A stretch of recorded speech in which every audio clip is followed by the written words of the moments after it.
কি লোভ হচ্ছে এত লোভনীয় ভর্তা দেখে।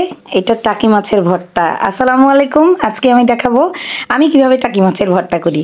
তো সেজন্য টাকি মাছগুলো একদম পরিষ্কার করে ধুয়ে হলুদ লবণ আর মরিচ মাখিয়ে তারপরে একদম সুন্দর মতো মাখিয়ে তারপরে আমি তেল নিয়ে নিব এবং তেলের মধ্যে আগে আমি শুকনা মরিচ ভেজে নিব। মাছগুলো আমি পরে ভাজবো, কারণ মাছ ভাজার পরে শুকনা মরিচ ভাজলে ভালো লাগে না, মরিচটা মনে হয় মুচমুচা হয় না। তা মরিচগুলো তুলে নেওয়ার পরে আমি মাছগুলো দিয়ে দিলাম এবং সুন্দর করে গুছিয়ে সাজিয়ে পাতিয়ে একদম সুন্দর করে দিয়ে দিব। আর মাছগুলো ভাজা হতে হতে এদিকে আমি মরিচের ফ্লেক্স করে নিব, মরিচগুলো আর কি গুঁড়া করে নিব ভেঙে। আর মরিচগুলো খুব সুন্দর ভাজা হয়েছে, তো একদম গুঁড়া করে রেখে তারপরে যাব আমি আবার মাছ ভাজতে। এর এক পাশ হয়ে গেছে, আমি উল্টে পাল্টিয়ে আর এক পাশ ভেজে নিব।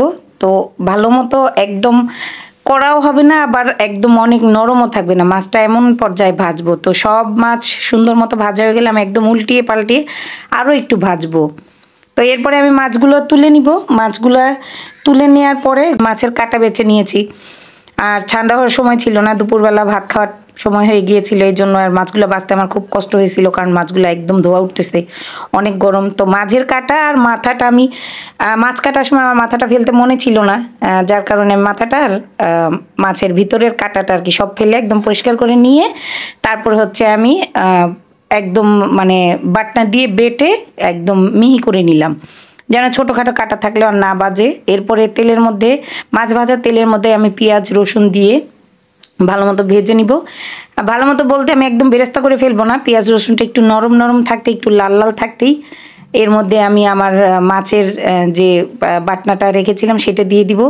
এবং এটাও আমি একটু ভালো মতো অল্প আছে খুব সুন্দর করে ভাজবো, কারণ বেশি আছে ভাজতে গেলে মাছগুলো একদম শুকিয়ে যাবে, সেই ভর্তাটা কিন্তু ভালো লাগে না। তো তারপরে আমি আমার করে রাখা যে মোর চিলি ফ্লেক্স ছিল সেটা আমি দিয়ে দিব এবং দিয়ে দেওয়ার পরে আরও কিছুক্ষণ ভাজবো। আমি এখানে কোনো কাঁচামরিচ ইউজ করি নাই, আমার ভর্তায় শুকনা মরিচের ঘ্রাণটাই খুব ভালো লাগে। আর একটু ভাজাভুজি করার পরে যখন আমার মনে হয়েছে যে না আচ্ছা ঠিক আছে সব কিছু একদম মিক্সড হয়ে গেছে, তখন আমি এর মধ্যে দিয়ে দেবো ধনিয়া পাতা। তো শীতের দিন ধনিয়া পাতা ছাড়া আসলে কোনো তরকারি বা ভর্তাই এখন আর মজা লাগে না। শীত মানেই আমার মনে হয় ধনিয়া পাতা। কার কার এরকম মনে হয় আপনারা একটু জানাবেন। তো এরপরে ভাজা হয়ে গেলে এগুলো আমি আবার একটু বাটনার মধ্যে নিয়ে দিব। এইভাবেও পরিবেশন করা যায়, কিন্তু আমি একটু ডিজাইন করার জন্য সুন্দর মুঠোর মধ্যে নিয়ে গোল গোল করে দিয়ে দিলাম। তাতে আরও একটা সুবিধা আছে, যার যতটুকু দরকার, মানে কেউ চাইলে একটা খাবে কেউ চাইলে দুইটা খাবে, সেভাবে আমি একদম সুন্দর করে গুছিয়ে নিলাম। তো এই তো মোটামুটি সবগুলো আমার তৈরি হয়ে গেছে, মানে আমার অনেকগুলা ভর্তার বড়া হয়ে গেছে আর কি।